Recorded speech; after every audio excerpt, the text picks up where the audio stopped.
Okay, before I forget, I want to document this little custom.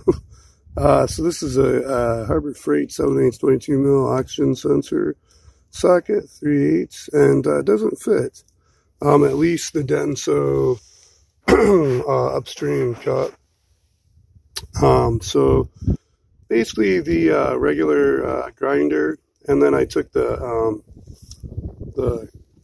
cutter disc and cut the groove down in here to get a little more depth, and held up, and I was able to break that out of this. I was going to return that manifold, but actually I went there today and grabbed the gasket. He just said, go ahead, take it, don't worry about it, I already paid for that. So got that and that cover over there.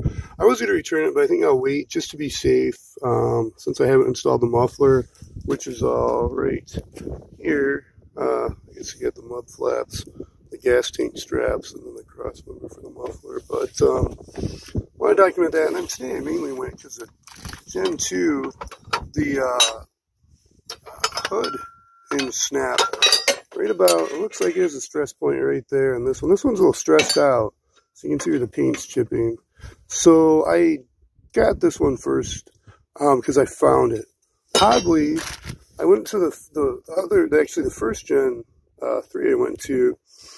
I found this one, and it was already removed. It was just laying there. The hood was gone. Couldn't find the driver's side one. I was like bummed. I was like, well, I'll keep looking. I knew there was two, or it's supposed to be, I think there's three. It's supposed to be four, but I guess there's only three in the yard I could find. Mentioned up front, they're not always accurate. You gotta ask. Online's not accurate. Well, anyways, so I had the wheelbarrow. I was dragging that around. It was like a snowman, you know, building up, and it was just kind of getting frustrated dragging it more and rolling it. So I said, okay, I'm gonna leave the wheelbarrow and just had my bag. I'll just carry that around and put everything in there. I got a bag also of light bulbs. I'll show that next. But I walked back. I figured, let's walk back all the vehicles, look up the vehicles again, see if I missed any. And I looked over to the right of that first Prius I went to, and there it was. It was under the car next to it. And this one looks pristine. This one looks like perfect. So, awesome. Well, when this is at Lucky's, Weller's self-serve, I went there. I figured I better practice on that one that, see, there's a cut one that, you know, randomly of all times, my hood hinge breaks. And it's a day I'm at the yard and I'm letting somebody borrow my cutoff disc. And next thing I know, he's cutting off the hood and cutting off this hinge literally right there.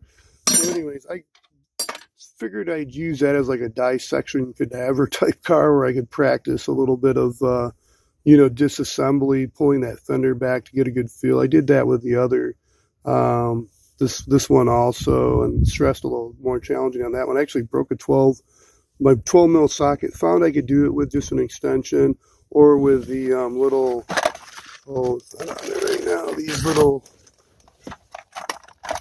These little tools will do it. Not quite enough length. If you have an extension, go with that.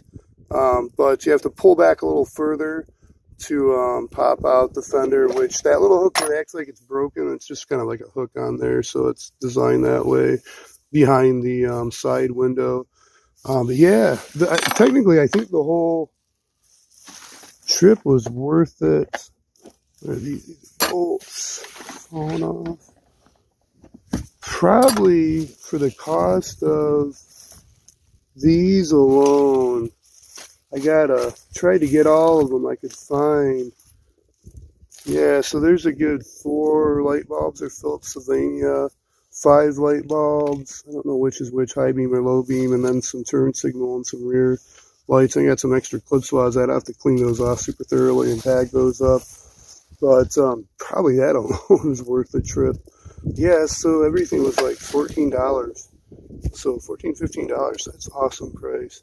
But yeah, I just want to document that. And can't think of anything else. Okay, be safe. Stay out there until next time. Learn something new and safe.